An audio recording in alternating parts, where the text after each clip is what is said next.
ঘটনা শুরুতেই লেখা আছে এবং এই ঘটনাটি পাঠানো হয়েছে আমাকে বেশ আগে। যিনি লিখছেন তিনি যেভাবে লিখছেন সেভাবে আমি পড়ে শোনাচ্ছি। আসসালামু আলাইকুম ভাইয়া, নিশ্চয়ই আল্লাহর অশেষ রহমতে আপনারা সবাই ভালো আছেন। আমি ভূত FM 2015-তে শেষ শুনি, এরপর আর শোনা হয়ে ওঠেনি। ঘটনাটি শেয়ার করছি এবং ঘটনার লোকেশন প্লাস কার সাথে ঘটেছে এই সব বিষয় বিস্তারিত আলোচনা করব ইনশাল্লাহ। ঘটনাটি 2015 সালের জানুয়ারি মাসের। তখন প্রচণ্ড শীত। আমি বগুড়া ব্যাটালিয়ন কলেজে পড়তাম সায়েন্স বিভাগে।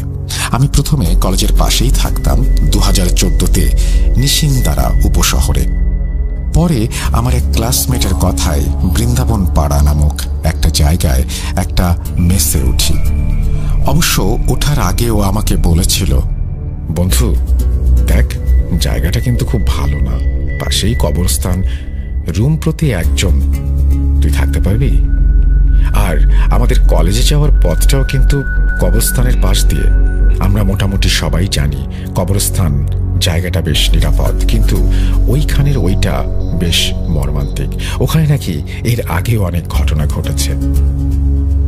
আমি বললাম, দেখ, আমরা মুসলিম আর আমরা পড়াশোনার জন্য যাব, ওইসব নিয়ে মাথা ঘামানোর সময় নেই। আর তাছাড়া 5 ওয়াক্ত নামাজ পড়ি, সমস্যা হবে না ইনশাল্লাহ। ও বলল, ঠিক আছে, চলে আয়। তো আমি উঠে পড়লাম মেসে। বেশ কয়েক মাস ভালোভাবেই ছিলাম। ওখানকার ছোট বড় সব ভাইদের সাথেই বেশ ভালো মানিয়ে নিয়েছিলাম। তো মূল কথায় আসি, আমি যে মেসে থাকতাম ওইটা অনেক বড়। ওইটা ব্লক সিস্টেমে এ থেকে ই পর্যন্ত। আমি ইতে থাকতাম আর যে ছেলের ঘটনা ও ডিতে থাকত।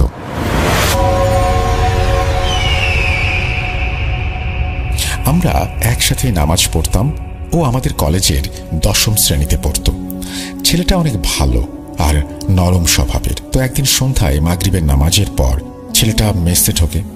আমি তখন বাইরেই ছিলাম প্রাইভেটের জন্য। তো যখন রাতে আমি মেসে ঢুকি তখন ডি ব্লক থেকে চিৎকারের আওয়াজ পাই।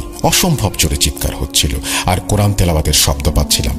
কে যেন কোরআন তেলাওয়াতের আওয়াজ পেয়ে জোরে জোরে হুঙ্কার দিচ্ছিল। আমি আর আমার ওই ফ্রেন্ড যে আমাকে মেসে ওঠায় জিজ্ঞেস করলাম, কার কি হয়েছে? ও বলল, রনির সমস্যা হয়েছে। ও আজকে সন্ধ্যা থেকে ভীষণ অসুস্থ, সবার সাথে অস্বাভাবিক আচরণ করছিল। পরে রুমে যেয়ে দরজা বন্ধ করেছে তো করেছেই, আর খোলেনি। সবাই ভীষণ চিন্তায় পড়ে যায়। অনেকবার ডাকাডাকি করেছে কিন্তু খোলেনি। পরে বাধ্য হয়ে মালিকের আদেশে দরজা ভাঙা হয়। ভেতরে যে অবস্থা ছিল তা দেখার জন্য কেউই প্রস্তুত ছিল না। ছেলেটা তার বিছানার নিচে ঢুকেছিল, শরীর নগ্ন ছিল আর কাতরাচ্ছিল আর বলছিল, আমাকে স্পর্শ করতে আসিস না, আমি কিন্তু কাউকে ছাড়বো না। এই একটা কথাই বারবার বলছিল। সবাই জোরপূর্বক বিছানার নিচ থেকে ওকে টেনে আনে। ওর চোখ লাল বর্ণের হয়েছিল আর পুরো মুখ নীল বর্ণের হয়েছিল। সবাই অনেক ঘাবড়ে যায়। পরে বাইরের ওই এলাকায় কিছু বড় ভাইদের ডেকে নিয়ে আসে। তো ওনারা দেখে ব্যাপারটা খানিকটা বুঝতে পারে। ওনারা বলে যে, তোমাদের মধ্যে কয়েকজন ছেলে তাড়াতাড়ি বাইরে কোনো মসজিদের হুজুরকে নিয়ে আসো। পরে ওরা আমাদের একজনকে নিয়ে আসে। তখন হুজুর ব্যাপারটি জেনে এসে ছেলেটিকে দেখে আর কিছু করার আগেই বলে, এর ওপরে বিভৎস পরীর আসর পড়েছে। তখন তিনি বিষয়টা তদারকির জন্য কোরআন তেলাওয়াত করে ছেলেটাকে বাঁচানোর চেষ্টা করে। কিন্তু যখনই উনি কোনো সূরা পাঠ করেন তখন ও জোরে জোরে চিৎকার করে আর যারা ওকে ধরে রাখে তাদেরকে ছিটকে ফেলে দেয় আর অস্বাভাবিকভাবে হাসে। হুজুর বললেন, দেখো, ওকে এভাবে এই পরীর আসর থেকে বের করা সম্ভব না। ওকে আমার চেনা একজনকে দেখাতে হবে। উনি এই বিষয়গুলো খুব দ্রুত ঠিক করতে পারেন। কিন্তু উনি এখানকার নন, উনি বগুড়ার বাইরে থাকেন, ওনাকে ডাকতে হবে। এই বলে তিনি চলে যান। ঠিক সেই মুহূর্তে আমি মেসে প্রবেশ করি। তখন আনুমানিক রাত 8টা থেকে 9টা বাজে। আপনারা বিশ্বাস করবেন না, ওর বিছানা থেকে লাফ দিয়ে ঘরের ওপরের সিলিংয়ের সাথে ধাক্কা খায়, জানালার দরজায় প্রচণ্ডভাবে আঘাত করে। ছেলেটা খুবই রোগাটে ছিল, কিন্তু ওর কার্যকলাপ একেবারে অস্বাভাবিক ছিল। পরে আমরা সিদ্ধান্ত নেই ওর পরিবারকে জানাবো ব্যাপারটা। ওর বড় ভাইয়ের নাম্বার ছিল, তখন ওনাকে ফোন দেয়া হয়। ছেলেটা বাসা বগুড়া থেকে একটু বাইরে, সম্ভবত কালাই নামক একটা জায়গায়। ওনার আসতে একটু দেরি হয়। তখন রাত প্রায় 12টা বাজে। আমরা সেদিন পুরো সব ব্লকের যত মেম্বার ছিলাম কেউই ঘুমাতে পারেনি, সারা রাত জাগা। ছেলেটা ওই সব কার্যকলাপ করতে করতে একসময় হঠাৎ অজ্ঞান হয়ে যায়। তখন আমরা ওকে শুইয়ে রাখি। তারপর ওর ভাই আসে, তখন আনুমানিক রাত 2টা। আমরা সব ঘটনা খুলে বলি। উনি সব শুনে খুবই নিস্তব্ধ হয়ে পড়েন। আমরা ওনাকে বলি, ভাইয়া, ও তো জ্ঞান হারিয়ে ফেলেছে, আর এখন অনেক রাত হয়েছে, যা দেখার কাল দেখা যাবে। আমরা সবাই যে যার ব্লকে গিয়ে শুয়ে পড়ি, কিন্তু ঠিক 4টার দিকে ও আবার চিৎকার চেঁচামেচি শুরু করে। আমরাও ঘাবড়ে যাই, এত রাতে কি করব আমরা। পরে ভাবলাম এইসব ভেবে আর লাভ নেই, ওই হুজুরটা আসলে তখনই ওর একটা ব্যবস্থা করা যাবে। পরের দিন সকালে আমরা ওর রুমে গেলাম, গিয়ে দেখলাম ও মেঝেতে উপুর হয়ে শুয়ে আছে, কিন্তু ওর শরীরে বিন্দুমাত্র শক্তি ছিল না, কারণ সে গতকাল কিছুই খায়নি। ওর হালকা জ্বরও ছিল, আর মাথাটা প্রচণ্ড হারে গরম ছিল। আমরা আর দেরি না করে সেই হুজুরের বাড়িতে গেলাম, যিনি গতকাল এসেছিলেন, খোঁজ নেয়ার জন্য যে অন্য যে হুজুরের কথা তিনি বলেছিলেন তার কাছে গিয়েছিলেন কিনা। উনি বললেন তিনি গিয়েছিলেন, এবং যাওয়ার পরপরই উনি কিছু বলার আগেই তাকে দেখে বলেন, তুমি চিন্তা করিও না, আমি ব্যাপারটা দেখছি, আর আমি কালকে সন্ধ্যার দিকে ওইখানে যাব, কিন্তু তোমরা ওই ছেলের, রনির, যাকে পজেস্ট করেছে, সামনে আমার বিষয় নিয়ে কোনো কথা বলবে না। আমরা ওখানে আসছি, ও জানতে পারলে ওর পরই আরো বেশি ক্ষতি করবে। তো আমরা কথাটা শুনে চলে আসলাম। তখন সন্ধে প্রায় ঘনিয়ে এসেছে। হুজুর এশার নামাজ পড়ে ওই হুজুরকে সাথে নিয়ে আসলেন। তিনি মেসে ঢোকা মাত্রই রনি চোখ খোলে। ওর চেহারা দেখে আমরা হতবিহ্বল হয়ে পড়ি। পুরো চোখ লাল বর্ণের, আর মুখমণ্ডল নীল, আর ঠোঁট কুচকুচে কালো। ও বলতে থাকে, ওই লোকটি কেন এখানে এসেছে? ওকে চলে যেতে বল তোরা, তা না হলে আমি এই ছেলের আরো বেশি নাজেহাল অবস্থা করব। এই বলার সাথে সাথে ও আবার জ্ঞান হারিয়ে ফেলে।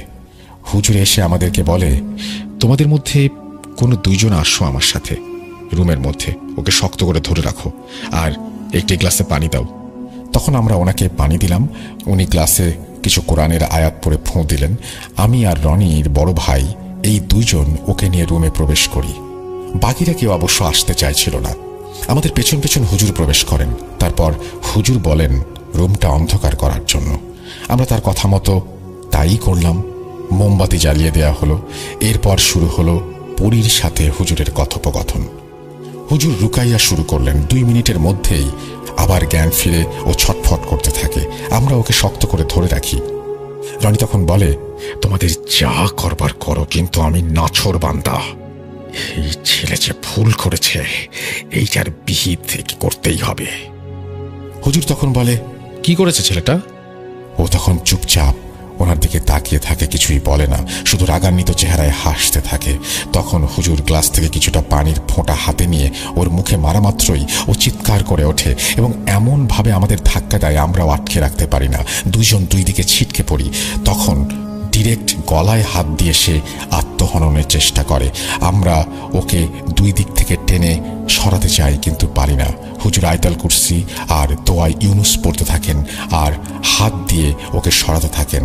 ও একটু পরে নিস্তব্ধ হয়ে যায়। আরো পরে আমরা রশি দিয়ে ওকে চেয়ারের সাথে বেঁধে ফেলি। হুজুর বলে, তোমরা এখন বাইরে যাও। আমরা বের হয়ে আসি। প্রায় 2 থেকে 2.5 ঘন্টা পর হুজুর বাইরে এসে বলেন, ওকে আছে কিছু খেতে দিও না।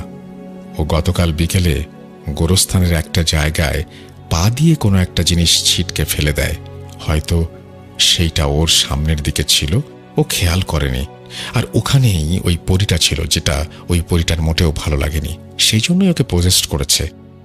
আর এই জায়গাটা কোন জায়গা সেটা গোপনীয় থাক।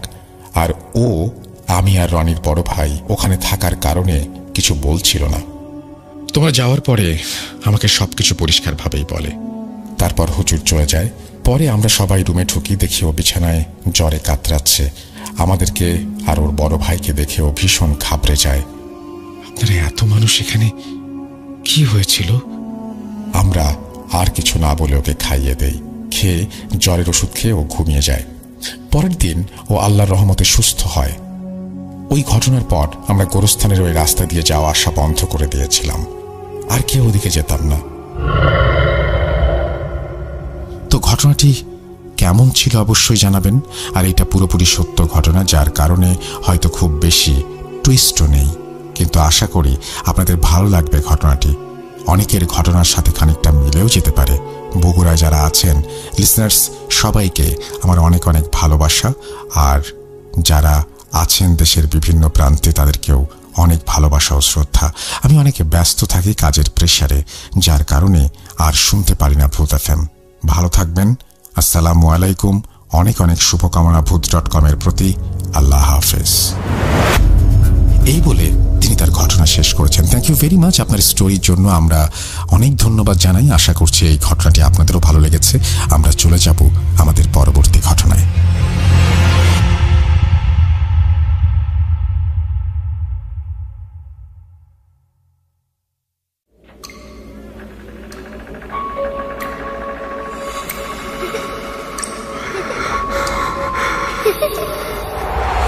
লুকোচুরি খেলবে?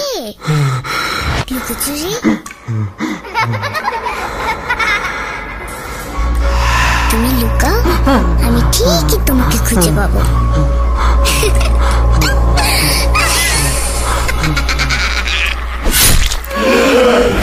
ভূত.com with রাসেল। Welcome back. আপনাদের সবাইকে আরও একবার স্বাগত জানাচ্ছি। আমি রাসেল, আর আমি আপনাদের কাছে রিকোয়েস্ট করব কয়েকটা। সেই রিকোয়েস্টের মধ্যে প্রথম রিকোয়েস্ট হচ্ছে যে বেশি করে ঘটনা পাঠান। আমরা চমৎকার কিছু এপিসোড আপনাদের সামনে নিয়ে আসতে চাই, হাজির করতে চাই। সেই জন্য আপনাদের ঘটনা খুব বেশি প্রয়োজন, বিশেষ করে অডিও ক্লিপ অবশ্যই পাঠাবেন আমাদেরকে। আর এখন পর্যন্ত আমি দেখতে পাচ্ছি প্রচুর আমাদের লিসেনার্স যারা আছেন তারা পৃথিবীর বিভিন্ন প্রান্ত থেকে, পৃথিবীর অনেক জায়গা থেকে আমাদের ঘটনা পাঠাচ্ছেন। সেটা হতে পারে উত্তর আমেরিকা, সেটা হতে পারে ইউরোপ, সেটা হতে পারে আফ্রিকা, সেটা হতে পারে এশিয়ার অন্য দেশগুলো। স্পেশালি আমরা কানাডা, আমেরিকা, লন্ডন এই সমস্ত জায়গা থেকে বেশ কিছু স্টোরি পাচ্ছি। আস্তে আস্তে সেই স্টোরিগুলো আপনাদের সামনে নিয়ে আসবো। আর একই সাথে আমরা ইন্ডিয়া থেকেও প্রচুর স্টোরি পাই। ইন্ডিয়াতে সুবিধা হয় যে আমাদের মানে যে ঘটনাগুলো তারা পাঠান, যেই বর্ণনা থাকে মানে পরিস্থিতির বর্ণনা, সেই বর্ণনাগুলো আমাদের দেশের সাথেও খুব ভালোভাবে মিলে যায়, কারণ একদম পার্শ্ববর্তী দেশ। এবং যারা দেশের বাইরে থাকেন তারাও যখন বলেন সেটাও একটা ভিন্ন মাত্রা যোগ করে, কোনো সন্দেহ নেই। আমি বলবো যে আপনারা বেশি করে অডিও ক্লিপ পাঠান। আমাদেরকে সবচেয়ে বেশি ঘটনা পাঠান যারা, তারা হচ্ছে, আমি এই জন্য নামটা সবার মধ্যে ঢুকাইনি, আমি আলাদাভাবে বলছি, তারা হচ্ছে যারা আমাদের লিসনার্স যারা মিডল ইস্টে থাকেন। আপনাদেরকে অসংখ্য ধন্যবাদ। আপনাদের ভালোবাসার কোনো তুলনা হয় না। এবং আপনারা, আমি জানি যে প্রচণ্ড ব্যস্ত সময় কাটান, কাজ কর্ম নিয়ে নানান রকমের ব্যস্ত থাকে, তারপরেও সময় করে যে আমাদের শোনেন এবং তারপরে আবার ঘটনাও পাঠান, এই জন্য আমি অনেক বেশি কৃতজ্ঞ। আমার ভালোবাসা নিন, আমার শ্রদ্ধা গ্রহণ করুন। আশা করছি এভাবেই পাশে থাকবেন। সত্যি কথা বলতে যেটা, আপনারাই আমার সামনে এগিয়ে যাবার ভরসা, এবং সেই কারণেই সাহস করে ইউটিউবে শো করতে আসা। আমি যখনই আপনাদেরকে বলি যে সাবস্ক্রাইব করতে হবে, আমি দেখছি যে আপনারা সাবস্ক্রিপশন শুরু করে দিয়েছেন। আমি যখন বলি যে ফেক চ্যানেলগুলোতে গিয়ে শুনবেন না, আপনারা সেটাও করছেন। এর চাইতে বেশি আর কি চাইতে পারি? মানে এত কষ্ট করে একটা শো প্রিপেয়ার করার পরে যখন দেখি কোনো ফেক চ্যানেল সেই শোটা তুলে দিয়েছে তাদের ব্যক্তিগত স্বার্থের কারণে, তখন সত্যিই কষ্ট পেতে হয়। আপনারা সচেতন, সে কারণে আপনারা, আমি জানি যে এইরকম কোনো ফেক চ্যানেলের মাধ্যমে আমাদের শো শুনবেন না, কারণ সবকিছু এখন অ্যাভেলেবেল সব জায়গাতেই। আমাদের চ্যানেল এবং আমাদের স্বাধীন মিউজিক অ্যাপ সব জায়গাতেই এটা আপনি চাইলেই পাবেন।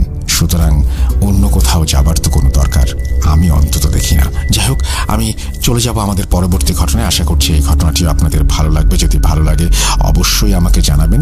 যেভাবে লেখা আছে আমি সেভাবেই পড়ে শোনানোর চেষ্টা করছি। ঘটনাটি যিনি পাঠিয়েছেন তিনিও পড়ে শোনানোর অনুরোধ করেছেন। তারপর তিনি লিখছেন, আসসালামু আলাইকুম রাসেল ভাই, কেমন আছেন তা জানতে চাইলাম না। আমি আগে প্রথমে সালামের উত্তরটা নিই, ওয়ালাইকুম সালাম। এবং তারপরে তিনি বলছেন, জানি আপনি সবসময় ভালো থাকেন, ভালোর দলে থাকেন। আমি মোহাম্মদ আতিফুজ্জামান, রাজশাহী জেলার গোদাগাড়ী উপজেলার ঋষিকুল ইউনিয়ন থেকে লিখছি। আমি এবং আমার বন্ধু মোহাম্মদ সানি দীর্ঘ সময় ধরে আপনার শোটি শুনে আসছি। অনেকদিন থেকেই ইচ্ছে ছিল আমাদের গ্রাম কেন্দ্রিক কিছু ঘটনা শেয়ার করব, কিন্তু তেমন সময় ও সুযোগের অভাবে তা হয়ে ওঠেনি। কিন্তু কিছুদিন আগের একটা ঘটনা আমাদের গ্রামের সকলের জীবন বদলে দিয়েছে। ঘটনাটি গত 19 আগস্ট 2022-এর একটি ঘটনা। ঘটনাটি যার সাথে ঘটেছে তার নাম মোহাম্মদ নাজিম উদ্দিন। তিনি বর্তমানে আমাদের মাঝে থেকে বিদায় নিয়ে পরলোক গমন করেছেন।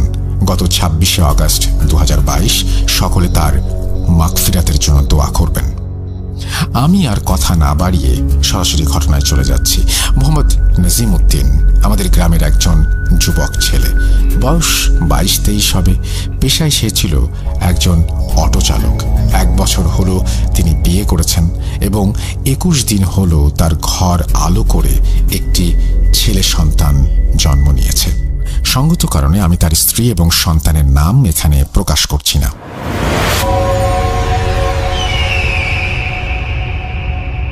দিনটি ছিল বৃহস্পতিবার। প্রতিদিনের মতো নাজিম সকালে অটো নিয়ে শহরে চলে যায় এবং সারাদিন অটো চালিয়ে দুপুর নাগাদ বাড়িতে ফিরে আসেন এবং তার ছেলের খবর শুনে ভীষণ খুশি হন এবং সেদিনই সন্ধ্যাবেলায় পুরো গ্রামে মিষ্টি বিলান। সবকিছু খুব ভালোই চলছিল, কিন্তু কে জানত আজকে রাতেই তার জীবন পুরোপুরি বদলে যাবে। আল্লাহ যে কার ভাগ্যে কখন কি লিখে রাখে তা তিনিই ভালো জানেন। সেদিন রাতে 11টার দিকে শুরু হয় বিশাল আকারের একটি ঝড়। ঝড়ের দিনে সাধারণত গ্রামের বাজারের দোকানগুলো তাড়াতাড়ি বন্ধ করে দেওয়া হয়। সেদিনও ঝড়ের কারণে সকল দোকানদার দোকান বন্ধ করে তাড়াতাড়ি বাড়িতে চলে যান। ওই বাজারে একজন দোকানদারের নাম ছিল ফেলু দোকানদার। তার বাড়ি ছিল আমাদের গ্রাম থেকে প্রায় 10 কিলোমিটার দূরে কাঁকনহাট নামের একটা স্থানে। তিনি ঝড়ের সময় বাড়িতে যেতে না পারায় ভেতরে বন্ধ করে থেকে যান, কিন্তু ঝড় 12টা নাগাদ শেষ হয়ে গেলেও তিনি আর বাড়িতে ফেরেন না এবং অনবরত ফোন করা হলেও রিসিভ করেন না। এক পর্যায়ে তার পরিবারের লোকজন চিন্তিত হয়ে রাতে দোকানদারের পাশের দোকানদারকে ফোন দেয়, যার বাড়ি দোকানের পাশেই ছিল। পরে সেই দোকানদার এবং গ্রামের কিছু লোক ওই দোকানে এসে ডাকাডাকি করে, কিন্তু অনেক ডাকার পর যখন দোকানের ভেতর থেকে কোনো জবাব আসে না, তখন তারা দোকান খুলে দেখে সে মেঝেতে পড়ে আছে। পরে কাছে গিয়ে ডাকলে তারা দেখে তিনি মৃত। পরে গ্রামের লোকজন তার পরিবারকে খবরটি জানান। এই খবর শুনে তার পরিবার থেকে কিছু লোক রাতে এসে উপস্থিত হন এবং রাতের বেলায় সেই লাশটি নিয়ে যাওয়ার সিদ্ধান্ত নেন। যেহেতু সেই দোকানদারটির বাড়ি বেশ খানিকটা দূরে ছিল, তাই তারা রাতে নাজিমকে ফোন করে তার অটোটি নিয়ে যেতে বলে এবং নাজিমও তাতে রাজি হয়ে যায় এবং সেই রাতে অটো নিয়ে রওনা হয়। তারপর বাজারে গিয়ে লাশটি অটোতে তুলে তার বাড়িতে যেতে শুরু করে। কিন্তু সেই রাতে ঝড়ের কারণে অনেক গাছপালা ভেঙে পড়েছিল, যার কারণে নাজিমকে রাস্তায় যেতে বেশ বেগ পেতে হয়। অনেক জায়গায় অটো থামিয়ে গাছ ডাল সরিয়ে খুব কষ্টে তাকে যেতে হয়। অবশেষে তারা সেই ফেলু দোকানদারের বাড়িতে পৌঁছায়। কোনো প্রকার সমস্যা হয় না, কিন্তু নাজিম ভাই একা ওই দীর্ঘ ফাঁকা রাস্তা দিয়ে বাড়ি ফেরার সময় বেশ ভয় পান। পুরো রাস্তা জুড়েই তার মনে একটা অন্যরকমের ভয় কাজ করে। কিন্তু রাস্তার পাশে অনেক গাছ ভেঙে পড়ে থাকতে দেখে তিনি ভাবতে থাকেন তার বাড়ির পাশে রাস্তার ধারে কোনো গাছ বা ডাল ভেঙে পড়ে থাকলে তিনি জ্বালানি হিসেবে ব্যবহারের জন্য সেটা সংগ্রহ করবেন। যেই ভাবা সেই কাজ। তিনি বাড়িতে ফিরে অটোটি রাস্তায় রেখে বাড়ি থেকে সামান্য দূরে অবস্থিত একটি ব্রিজের অন্য পাশে গিয়ে দেখেন সেখানে বেশ কিছু ছোট বড় ডাল ভেঙে পড়ে আছে। তখন রাত 2:30 হবে। এত রাতে তিনি একা ওই শুনশান জায়গায় যেন অদৃশ্য শক্তি তাকে টানছে। আমাদের গ্রামের পরবর্তী গ্রামের নাম বিন্ধপুর। 2 গ্রামের মধ্যবর্তী দূরত্ব 1 থেকে 1.5 কিলোমিটার হবে। আমাদের গ্রাম পেরিয়ে কিছুটা গেলেই একটা ব্রিজ পড়ে। সেই ব্রিজের আগে সবকিছু স্বাভাবিক থাকে, কিন্তু ব্রিজের ওই পারে গেলেই মনে হয় একটা অন্যরকম ভয় যেন জড়িয়ে ধরে। ব্রিজের পর থেকে রাস্তার 2 পাশে সারি সারি গাছ। এই গাছগুলো পেরিয়ে আবার শুরু হয়েছে এক পাশে তাল গাছের সারি, এরপর আবারও ছোট কালভার্ট। এখান থেকে একটা মাটির পার্শ্ব রাস্তা অন্যদিকে চলে গেছে এবং মেইন রোডের পাশেই রয়েছে একটি ঘন বাঁশঝাড়। বাঁশঝাড়ের ভেতরে আছে একটি পুকুর, কিন্তু বাঁশঝাড়টা এতই ঘন যে রাস্তা থেকে ভালোভাবে দেখা যায় না। এই বাঁশঝাড় কেন্দ্রিক অনেক ঘটনা আছে। সেই রাতে নাজিম বাড়িতে এসে তার বাবাকে ডেকে রাতেই দেখে আসে সেই ডালটি কাটতে আসতে চায়। এত রাতে ডাল কাটতে যেতে তার মা বাবা অনেকে বারণ করে, কিন্তু সে কিছুতেই কারো কথা শোনে না এবং একটি দা নিয়ে বাড়ির বাইরে চলে যায়, কিন্তু তার কুকুরগুলো এসে তার পথ আটকায়। নাজিম ভাইয়ের বাসায় 2টি কুকুর ছিল এবং কুকুরগুলো নাজিম ভাইকে অনেক ভালোবাসত। নাজিম ভাই যতক্ষণ বাড়িতে থাকতো কুকুরগুলো তার সাথেই থাকতো। তো যখন নাজিম ভাই বাড়ি থেকে বের হয় তখন নাজিম ভাইয়ের সেই কুকুর 2টি এবং তার সাথে আরেকটি অপরিচিত কুকুর, মোট 3টি কুকুর তার পথ আটকায়। এর মধ্যে যে কুকুরটি অপরিচিত ছিল সে বারবার নাজিম ভাইকে আটকানোর চেষ্টা করেছে এবং বারবার নাজিম ভাইকে কামড়াতে এসছে, কিন্তু অপরপক্ষে বাড়ির কুকুর 2টিও নাজিম ভাইকে আটকানোর চেষ্টা করেছে, কিন্তু তারা কোনো প্রকার কামড়ানোর চেষ্টা করেনি, বরং ওই অপরিচিত কুকুরটি থেকে নাজিম ভাইকে রক্ষা করে চলেছে এবং তারা কোনোভাবেই নাজিম ভাইকে সামনে এগোতে দিচ্ছে না। নানাভাবে তারা নাজিম ভাইকে আটকানোর চেষ্টা করছে। কেউ লুঙ্গি মুখে দিয়ে টানছে, কেউ গা ঘেঁষে ঠেলছে। এভাবে প্রায় 20 মিনিট ধরে তারা নাজিম ভাইয়ের পথ আটকানোর পর তাকে আটকাতে সফল হয়। অবশেষে নাজিম ভাই বলে যে, তোরা যখন আমাকে যেতেই দিবি না, তোরা ঠিক আছে, আমি রাতে যাচ্ছি না, আমি কালকে খুব সকাল সকাল যাব। এরপর তিনি বাড়িতে এসে নিজে খাওয়া দাওয়া করেন এবং তার কুকুরগুলোকেও খাওয়ান, আর তারপর ঘুমোতে যান। কিন্তু তিনি একা ঘুমোতে পারেন না, তার খুব ভয় লাগতে থাকে। পরে তিনি তার মাকে ডাক দেন এবং বলেন, আমার তো খুব ভয় লাগছে, তুমি একটা কাজ করো, তুমি আমার ঘরে ঘুমাও আর আমি আব্বার সাথে ঘুমাই। এরপর রাতে আর কিছুই হয় না। পরের দিন সকালে নাজিম ভাইয়ের ঘুম ভেঙে যায়। দিনটি ছিল শুক্রবার। সাধারণত নাজিম ভাই প্রতিদিন বেলা করে ঘুম থেকে ওঠে, কিন্তু সেদিন খুব সকালেই তিনি ঘুম থেকে ওঠেন। রাতে দেখে আসা ওই ডালটি কাটতে চলে যান, আর তার সাথে বাবা ও মাও গিয়েছিল। যেহেতু আগের দিন রাতে বৃষ্টি হয়েছিল তাই গাছগুলো সব ভেজা ছিল, তাই যারাই তাকে গাছে উঠতে দেখেছে তারাই তাকে মানা করেছে, কিন্তু কে শোনে কার কথা। সে গাছে উঠে ডালটি কাটতে শুরু করে। এক পর্যায়ে ডালটি তাকে নিয়ে রাস্তার ওপরে পড়ে যায়। প্রথমে নাজিম ভাই, তারপর ডালটি তার উপর পড়ে। ফলে নাজিম ভাইয়ের বাম হাত এবং বুকের পাঁজরের হাড় ভেঙে যায়। এছাড়াও তিনি মাথাতে গুরুতরভাবে আঘাত পান। তখন তার বাবা মা, আশেপাশের জমিতে কাজ করা কিছু লোকজন তাকে এখান থেকে তুলে রাজশাহী মেডিকেল কলেজে নিয়ে যায় এবং আইসিইউতে ভর্তি করা হয়। অল্প কিছু সময়ের মধ্যে এমন একটি মর্মান্তিক ঘটনা ঘটে যায়। নাজিম ভাই খুবই ভালো মানুষ ছিলেন, তাই সকলের তার জন্য চিন্তা, তার জন্য দোয়া করতে থাকে সবাই। কিন্তু নাজিম ভাইয়ের অবস্থা এতটাই খারাপ ছিল যে সবারই মনে চিন্তা জাগছিল যে তিনি মনে হয় আর বাঁচবেন না। অপরদিকে আমাদের পাড়ার একজন বয়স্ক মহিলা, কিছু কারণবশত তার নাম এখানে লিখছি না, আমরা তার ছদ্মনাম দিচ্ছি জাহেদা বিবি। আমাদের গ্রামের সবাই জানে তার কাছে একটি জিন থাকে। এর প্রমাণও গ্রামবাসী অনেকবার পেয়েছে। যেমন কিছু বিপদের সংবাদ তিনি আগে থেকে বলে দিতে পারতেন। ঘটনাক্রমে নাজিম ভাইয়ের সাথে এই মর্মান্তিক ঘটনা ঘটার তৃতীয় দিন জাহেদা বিবিকে তার সাথে থাকা জিনটি জানান যে গত ঝড়ের রাতে ব্রিজের ওই পারে কিছু দুষ্টু জিনের আগমন ঘটেছে। তিনি আরও বলেন তারা নাকি একজন যুবক বয়সের ছেলের প্রাণ চায় এবং তারাই নাকি নাজিম ভাইকে সেই দিন গাছ থেকে ফেলে দিয়েছে। তিনি বলেন নাজিম খুড়া নিয়ে যাবেই, তাকে বাঁচানো কোনোভাবে সম্ভব নয়। আর শুধু যে নাজিমকে নিয়ে যাবে তাই না, এরপরও তারা কাউকে নিতে পারে। এতে গ্রামবাসী আতঙ্কিত হয়ে পড়ে। এরপর তিনি এই বিপদ থেকে বাঁচার উপায় জানান। তিনি সবাইকে বলেন গ্রামের সকল যুবক ছেলেদের কাছ থেকে টাকা তুলে মসজিদে দান করতে এবং 1 কেজি মিষ্টি কিনে দুপুর 12টার মধ্যে সেই গাছটির নিচে রেখে আসতে। সেই গাছের জন্য তিনি তার আরও 2 জন মহিলাকে যেতে বলেন। পরে গ্রামবাসীরা তার কথা মতোই কাজ সম্পন্ন করেন এবং ওই মিষ্টিগুলো সেই গাছের নিচে রেখে দেন। এই মিষ্টি নিয়েও আরেকটি অদ্ভুত ঘটনা ঘটে। গ্রামে চলমান এই অতি প্রাকৃতিক ঘটনা নিয়ে সকলেই আতঙ্কিত হয়ে থাকলেও গুটি কয়েক লোকজন এই বিষয়গুলো তেমন বিশ্বাস করত না। তাই সেই দিন মিষ্টি রেখে আসার পর গ্রামের 2 জন লোক সেই গাছের নিচে যায় মিষ্টিগুলো কি অবস্থায় আছে দেখার জন্য। কিন্তু অবাক করা কাণ্ড, যখন তারা দেখেন যে সেখানে মিষ্টি নেই এবং মিষ্টিগুলো যেই পাত্রে রেখে আসা হয়েছিল সেই পাত্রটি পর্যন্ত সেখানে ছিল না। তারা দুজনেই বেশ অবাক হন, কিন্তু পরক্ষণেই আবার ভাবেন হয়তো রাস্তার ধারে মিষ্টি পড়ে থাকতে দেখে কেউ খেয়ে নিয়েছে। কিন্তু তাদের এই ধারণাটি ভুল প্রমাণিত হয় যখন তারা পরের দিন সকালে সেই গাছের পাশ দিয়ে কাজের জন্য জমিতে যাওয়ার সময় মিষ্টিগুলো গাছের নিচেই দেখতে পান। গ্রামে এই ঘটনাটি সবার মধ্যে জানাজানি হয়ে যায়। সেই দিন সন্ধ্যায় গ্রামের আরও কিছু লোক ভয়ঙ্কর একটা অভিজ্ঞতার সম্মুখীন হয়। লোকটির নাম ছিল সাহেব আলী। সাহেব আলী ওই দিন সন্ধ্যাবেলায় কোনো কারণ ছাড়াই হাঁটতে হাঁটতে সেই ব্রিজের কাছে যান এবং ব্রিজের ওপর বসে থাকতে হঠাৎ খেয়াল করেন যে 7 বছর বয়সী নাতি ব্রিজের ওই পারে একা খেলা করছে।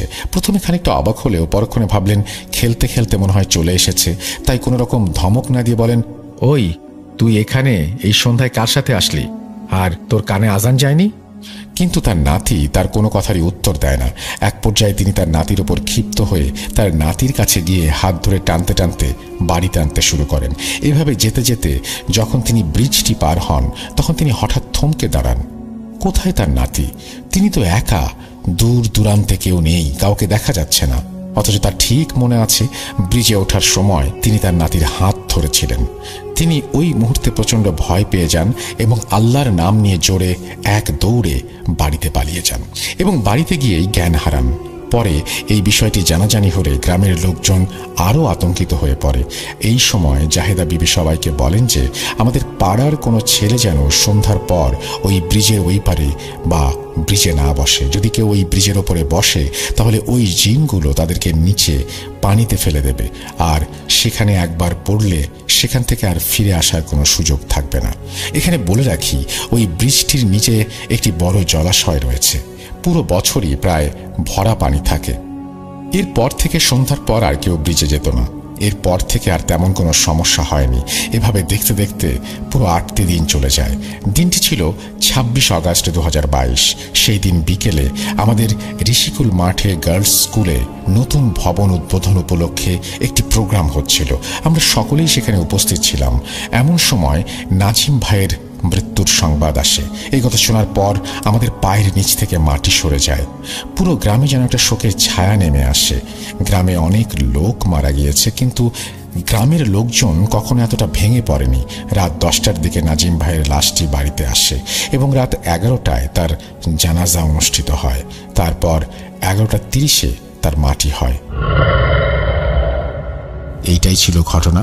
আমার সব কাজ শেষ করে আমরা 12:30টার দিকে বাড়িতে ফিরি, কিন্তু চোখে কেন যেন ঘুম আসছিল না। তাই ভাবলাম পুরো ঘটনাটা আপনার কাছে শেয়ার করি।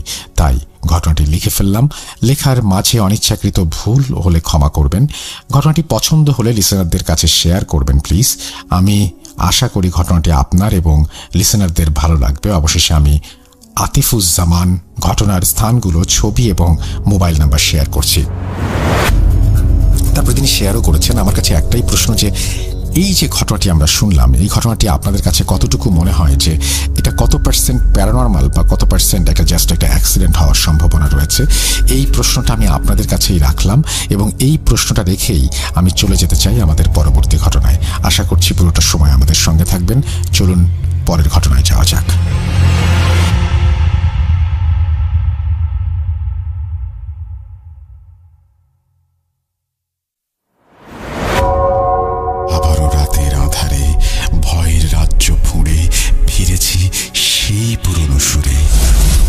বিশ্বাস করা বা না করা আপনার ব্যাপার, but the old music comes alive. Bhoot.com, The Fear Returns with Russell। আরও একবার আপনাদের সবাইকে স্বাগত জানাচ্ছি। আমি রাসেল। এতক্ষণ পর্যন্ত আমার সঙ্গে থাকার জন্য অসংখ্য ধন্যবাদ আপনাদের সবাইকে। চলুন কথা না বাড়িয়ে সরাসরি ঘটনায় চলে যাই। আসসালামু আলাইকুম রাসেল ভাই ও Bhoot.com-এর শ্রোতা বন্ধুরা। আমি Bhoot.com-এর নিয়মিত শ্রোতা। আশা করি ভালোই আছেন, কারণ আমি জানি আপনি সবসময় ভালোর তলে থাকেন। আমি সাজ্জাদ হোসেন নয়ন, লিখছি ময়মনসিংহ ফুলপুর উপজেলার 1 নং ছনধরা ইউনিয়ন থেকে। শুরুতেই রাসেল ভাইকে আবারও ধন্যবাদ জানাতে চাই এমন অসাধারণ একটি প্রোগ্রাম আমাদের উপহার দেওয়ার জন্য। গত 140তম এপিসোডে বিলের পিশাচ শিরোনামে আমার নিজের একটি ঘটনা Bhoot.com-এ প্রচারিত হয়েছে। এই জন্য রাসেল ভাইয়ের প্রতি অশেষ কৃতজ্ঞতা জ্ঞাপন করছি। বর্তমানে প্রোগ্রামটি আমার এতই পছন্দের যে কানে হেডফোন লাগিয়ে Bhoot.com না শুনলে ঘুম আসে না। তাই শুধুমাত্র Bhoot.com শোনার জন্য স্বাধীন মিউজিক অ্যাপের প্রিমিয়াম সাবস্ক্রিপশন নিয়েছি। আজকে শুধু একটি ঘটনা নয়, বেশ কয়েকদিনের ঘটনা একসাথে করে লিখছি। লেখায় কোনো ভুল ত্রুটি থাকতে পারে, একটু পড়ে শোনালে খুশি হব, কেননা রাসেল ভাইয়ের মুখ থেকে ঘটনা বরাবরই অসাধারণ লাগে শুনতে। উল্লেখ্য, আজকে যে ঘটনাটি পাঠাবো এই ঘটনাটি আগেও একবার পাঠিয়েছিলাম, কিন্তু কোনো কারণে হয়তো ঘটনাটি সবার অগোচরেই থেকে গেছে। তাই আজকে নতুন করে বানান ও যত সম্ভব ভুল ঠিক করে লেখার চেষ্টা করছি। আমি আর বেশি কথা না বলে সরাসরি ঘটনায় চলে যাচ্ছি। ঘটনাটি আমার নানার সাথে ঘটা, আমাদের গ্রামের বাড়িতে। বলা বাহুল্য, আমাদের গ্রামের বাড়ি ও আমার নানার বাড়ি একই জায়গায়। আজ থেকে প্রায় 40 থেকে 41 বছর আগে, 1980-81 সালের দিকের কথা। তখনকার সময়টা এখনকার তুলনায় প্রচুর মাছ আমাদের নদীনালা খাল বিলগুলোতে পাওয়া যেত। মানুষ ছিল কম, মাছ ছিল বেশি। মাছ খেঁকোড়াও সমান তালে নদীনালায় ঘুরে বেড়াতো। আমার নানার নাম হাসমত আলী। গ্রামের সবাই শর্টকাটে হাসু নামেই চেনে।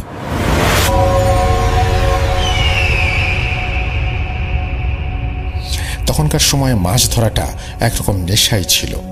গ্রামের সবাই ওনাকে সেরা মাছ শিকারী বলেই জানত। মাছ বিক্রি করতেন না, নিতান্তই শখের বশে মাঝে মধ্যে মাছ ধরতেন এবং সারা রাত কাটিয়ে দিতেন। রাতের বেলা বিলে বা নদীতে একাই আশেপাশের গ্রামে বোয়াল মাছ ধরতে বড়শি নিয়ে চলে যেতেন। মাঝে মাঝেই ওনার সাথে ছোটখাটো ঘটনা ঘটত, কিন্তু সেগুলোকে তিনি খুব একটা পাত্তা দিতেন না। এমনই এক রাতে তিনি মাছ ধরতে গিয়েছিলেন আমাদের গ্রামের চিলাবিল নামক একটি বিলে, যে বিলের কথা আগের বার আমি আমার ঘটনায় উল্লেখ করেছি। যারা গ্রামে থাকেন বা থেকেছেন তারা হয়তো জানেন, বৃষ্টি হলে প্রচুর মাছ বিল থেকে বিলের লাগোয়া ক্ষেতগুলোতে উঠে আসে। সেরাতেও প্রচুর বৃষ্টি হওয়ায় প্রচুর মাছ বিলের লাগোয়া ক্ষেতগুলোতে উঠে এসেছিল। বৃষ্টির পর আকাশ পরিষ্কার হয় এবং চাঁদ দেখা যায়। মাঝরাতের দিকে তিনি কেরোসিনের এক প্রকার বড় বাতি, যেগুলো দেখতে অনেকটা বদনার মতো, এমন একটি বাতি নিয়ে মাঝরাতে বিলের দিকে যান। বাঁশের তৈরি এক ধরনের চাটাই আছে, যেগুলোতে পানি বের হতে পারে কিন্তু মাছ বের হতে পারে না। সেগুলো দিয়ে বেশ কয়েকটি ক্ষেত আটকে ছিলেন। শেষে পলো ও টোটার সাহায্যে শোল, মাগুর, গজার, বাইম ইত্যাদি মাছ ধরে ধরে ওনার পাত্রে রাখছিলেন।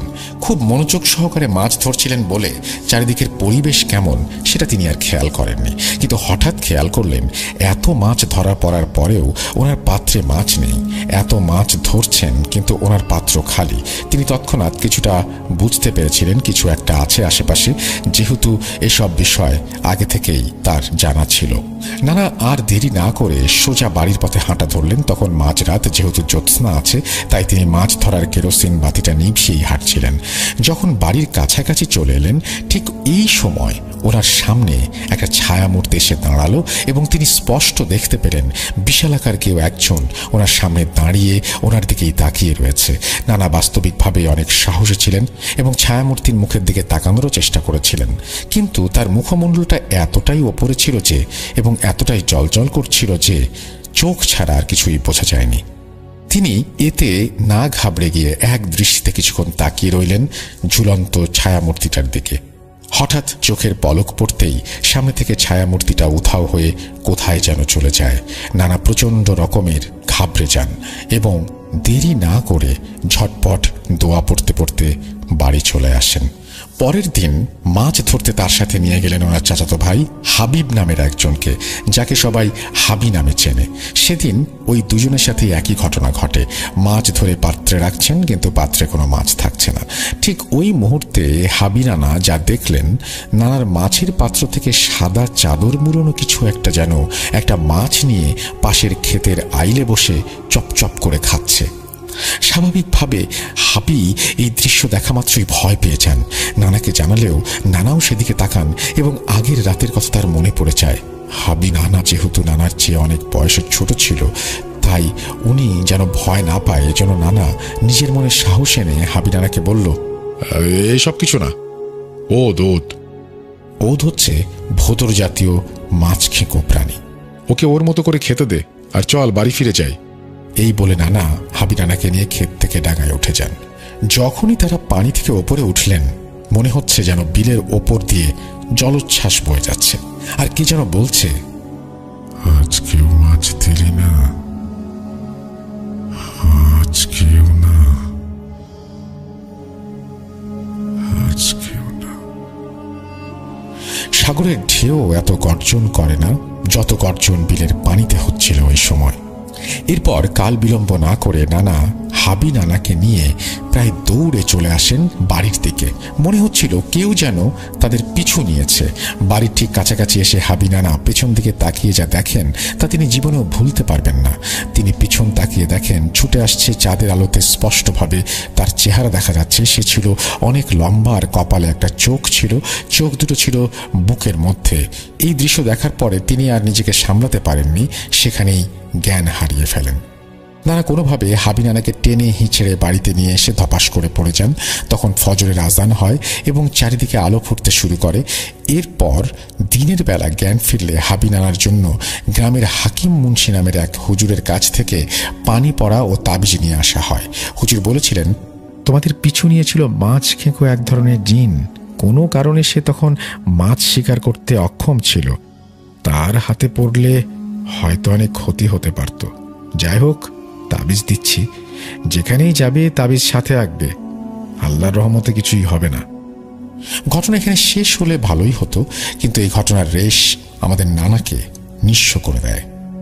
এর কয়েকদিন পর সবকিছু তারা প্রায় ভুলেই গিয়েছিল। নানা আবার মাছ ধরতে বের হলেন এবং বড়শি আগে থেকেই নদীতে গাঁথা ছিল।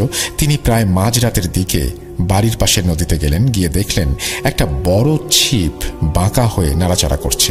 স্বাভাবিকভাবে বোয়াল মারার বড়শিতে বোয়াল ধরা পড়লে এরকম হয়। এখন পানিতে নেমে বড়শিটা উপরে তুলে নিয়ে আসতে হবে। নানা বড়শির ছিপ ওপরে আনার জন্য নদীতে নামলেন। প্রথম ডুব দিয়ে ছিপের গোড়া ধরতেই তিনি শুনতে পান অদ্ভুত এক শব্দ ওনার দিকে এগিয়ে আসছে। শব্দটা অনেকটা ঢোল বাজালে যেমন হয় বা হিন্দু ধর্মাবলম্বীদের দুর্গাপূজার সময় আমরা যেমনটি শুনে থাকি ঠিক ওই রকম। নানা পানি থেকে গলা ভাসিয়ে ভাবলেন কি হচ্ছে ওনার সাথে, আবার দেখবেন।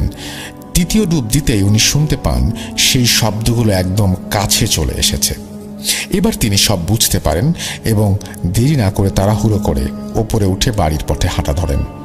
ঠিক এমন সময় কে যেন পেছন থেকে আবারও বলে, আজকেও দেরি না, ছাড়বো না, ছাড়বো না। নানা এবার রীতিমতো ভয় পেয়ে যান এবং বুঝতে পারেন এত তাড়াতাড়ি রাতের বেলায় এভাবে একা মাছ ধরতে আসাটা ওনার একদমই উচিত হয়নি। এরপর নানা দ্রুত বাড়িতে চলে আসেন। পরদিন সকাল থেকেই নানা ভীষণ অসুস্থ। ভয়াবহ রকমের ডিসেন্ট্রি এবং দুর্বলতা শুরু হয়। অনেক হুজুর কবিরাজ ডাক্তার দেখানোর পরেও কাজ হচ্ছিল না। এইভাবে 7 থেকে 8 মাস বিছানায় পড়ে থাকেন মৃত্যুশয্যার রোগীর মতো। সবাই ধরে নিয়েছিল যে তিনি আর সুস্থ হবেন না। সংসারে একমাত্র উপার্জনক্ষম ব্যক্তি এভাবে টানা 8 মাস মরণ রোগে ভুগছে। সংসার চালাতেও চিকিৎসার খরচ জোগাড় করতে জমি, গরু, বাছুর সব বিক্রি করে দেয়া হয়, কিন্তু কিছুতেই কোনো কাজ হচ্ছিল না। এমনভাবে চলতে চলতে একদিন ময়মনসিংহের হালুয়াঘাটের এক কবিরাজ আমাদের গ্রামে আসেন। তিনি সব শুনে বলেন যে বিটের মধ্যে থাকা জিনের এটা কাজ, এবং এটাও তিনি বলেন যে জিন নানাকে পুরোপুরি মারবে না, ধীরে ধীরে কষ্ট দেওয়া, ক্ষতি করা তার উদ্দেশ্য। কারণ নানা তাকে মাছ দেয়নি, এতে সে ক্ষুব্ধ হয়েছে। এরপর তিনি একটা গাছের বাকল নিয়ে তাবিজ আর পানি পড়া দিয়ে যান। 1 সের চাউল আর একটা ছোট মুরগি নিয়ে যান উপহার হিসেবে, আর বাড়ির অন্য লোকদের কিছু আমল শিখিয়ে দিয়ে যান। এরপর আল্লাহর অশেষ রহমতে নানা ধীরে ধীরে সুস্থ হতে থাকেন। এরপরেও রাতে মাছ ধরতে গিয়েছেন অনেকবার। উনি আর ডুব দিয়ে বা বেশি পানিতে মাছ ধরতেন না। আর আমি আমার নানিকে কোনোদিন পানিতে ডুব দিয়ে গোসল করতেও দেখিনি। তবে সেই মাছ না দেওয়ার খেসারত শারীরিক ও আর্থিকভাবে এইভাবে দিতে হবে তা কেউ কোনোদিন চিন্তাও করেনি। আমার নানা এরপর দীর্ঘদিন জীবিত থেকে 2019 সালের 26 জুলাই বার্ধক্যজনিত কারণে ইন্তেকাল করেন। সবাই দোয়া করবেন তার জন্য, আল্লাহ পাক যেন ওনাকে জান্নাতবাসী করেন। রাসেল ভাই, এই ছিল আমার নানার সাথে ঘটে যাওয়া ঘটনা। যদিও ঘটনাটা অনেক লম্বা এবং সেভাবে গুছিয়েও লিখতে পারিনি। কষ্ট করে পড়ার জন্য আপনাকে অসংখ্য ধন্যবাদ। ধৈর্যের জন্য সকল লিসেনারদের ধন্যবাদ। রাসেল ভাই এবং আপনার পরিবার ও ভূত.com-এর সকল কলাকুশলী শ্রোতামণ্ডলী সুস্বাস্থ্য ও সুদীর্ঘ আয়ু কামনা করছি। আজকের মতো বিদায় নিচ্ছি এই বলে তিনি তার ঘটনা শেষ করেছেন। আশা করছি তার ঘটনাটা আপনাদের ভালোই লেগেছে, আমার কাছেও বেশ ভালো লেগেছে। আমরা চলে যাব আমাদের পরবর্তী ঘটনায়। আজকের মতো বিদায় নিচ্ছি। আল্লাহ হাফেজ।